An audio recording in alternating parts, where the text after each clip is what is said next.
বিসমিল্লাহির রহমানির রহিম। আসসালামু আলাইকুম। কেমন আছেন আপুরা? আই হোপ সবাই অনেক ভালো আছেন।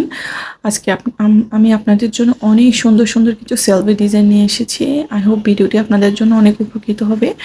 যারা জামা সেলাই করবেন, হাতার ডিজাইন খুঁজে পাচ্ছেন না, তারা এখান থেকে যে যে ডিজাইনগুলো পছন্দ হয় সেগুলো অবশ্যই স্ক্রিনশট দিয়ে রাখবেন এবং টেলার্সকে দেখাবেন। টেলার্স আপনাকে সেই সুন্দর সুন্দর হাতার ডিজাইনগুলো মেক করে দিবে। তো আই হোপ আপনাদের অনেক ভালো লাগবে ডিজাইনগুলো। তো যদি ভালো লাগে অবশ্যই আমাকে একটা লাইক অ্যান্ড কমেন্টস করবেন এবং সাবস্ক্রাইব করবেন। আল্লাহ হাফেজ।